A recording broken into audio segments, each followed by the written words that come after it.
Assam press correspondent union চমুকৈ আপকুৰ ৩২ সংখ্যক প্ৰতিষ্ঠা দিৱস কাৰ্বি আংলং জিলাৰ পাৰ্কত বুধবাৰে উলহ মালহেৰে পালন কৰা হয়। এদিনীয়া বিস্তৃত কাৰ্যসূচীৰে আপকুৰ পতাকা উত্তোলন, শ্বহীদ তৰ্পণৰ লগতে কাৰ্বি আংলং জিলা আপকুৰ সভাপতি শামসিং ক্ৰৰ সভাপতিত্বত আনুষ্ঠানিক মুকলি সভা। উক্ত সভাত মুখ্য অতিথি হিচাপে উপস্থিত থাকে ভাৰত চৰকাৰৰ উত্তৰ পূব পৰিষদ শ্বিলংস্থিত ডোনৰ মন্ত্ৰালয়ৰ সদস্য তথা অৱসৰপ্ৰাপ্ত IAS বিষয়া লংকি ফাংছো। বিশিষ্ট অতিথিক্ৰমে কাৰ্বি পৰিষদৰ পৰ্যটন বিভাগৰ বোৰ্ড অধ্যক্ষ ধমন সিং ক্ৰ, দেনগাঁও নগৰ সমিতিৰ অধ্যক্ষ প্ৰদীপ ইংতি, নমাটি VCDCৰ অধ্যক্ষ বুটেন মহিলা, VCDC সদস্য হলিৰাম ইংতি, আপকু জিলা সমিতিৰ বিষয়ববীয়াসকল। এই মুকলি সভাৰ জৰিয়তে তিনিটাকৈ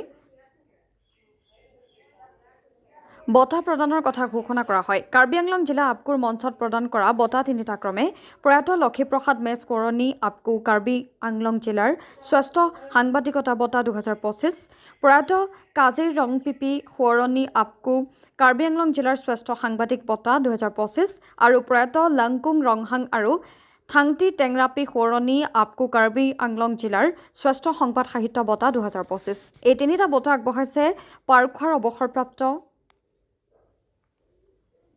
শিক্ষয়িত্ৰী মামনি বড়োমেছ, অৱসৰপ্ৰাপ্ত IAS বিষয়া লংকি ফাংছো আৰু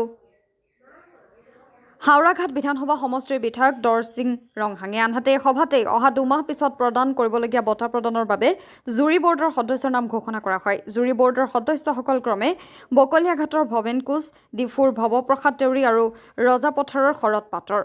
ইপিনে এই সভাতে কাৰ্বি আংলং জিলাৰ পৰা সদ্য ঘোষিত হাইস্কুল শিক্ষান্ত পৰীক্ষাত শিক্ষাৰ্থীৰে প্ৰথম, দ্বিতীয় আৰু তৃতীয় স্থান লাভ কৰা মুঠ 4জন ছাত্ৰ-ছাত্ৰী ক্ৰমে হাওৰাঘাটৰ ৰঞ্জিতা মজুমদাৰ আৰু দৃষ্টি কলিতা, বোকাজান অঞ্চলৰ গণেশ সোণাৰ আৰু ডিফুৰ শান্তনু ঘোষক অভিনন্দন জ্ঞাপন তথা বিশেষ সম্বৰ্ধনা জনোৱা হয়।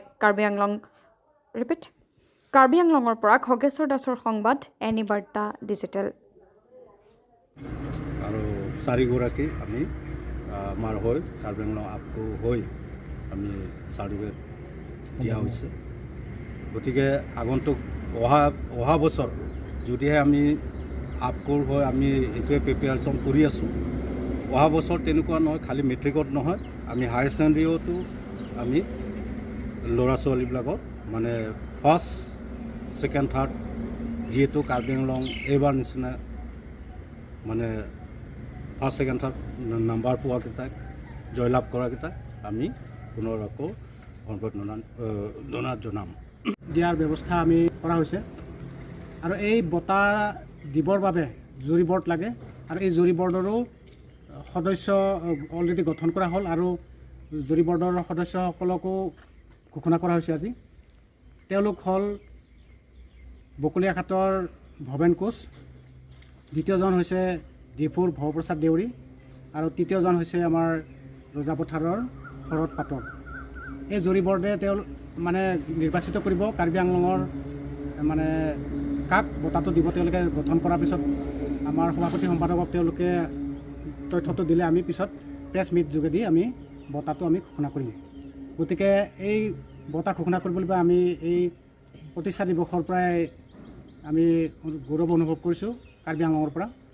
গতিকে আজি আমি আমাৰ মুখ্য অতিথি হিচাপে আমাৰ আপকুৰ মঞ্চত আহি উপস্থিত হৈছিল গুৱাহাটীৰ পৰা উত্তৰ পূব ভাৰতৰ ডোনাৰ মন্ত্ৰণালয়ৰ মানে সদস্য তথা প্ৰাক্তন IAS বিষয়া লংকি ফাংছো। তেখেতে আহি চিফ গেষ্ট হিচাপে ভাষণ দি গ'ল।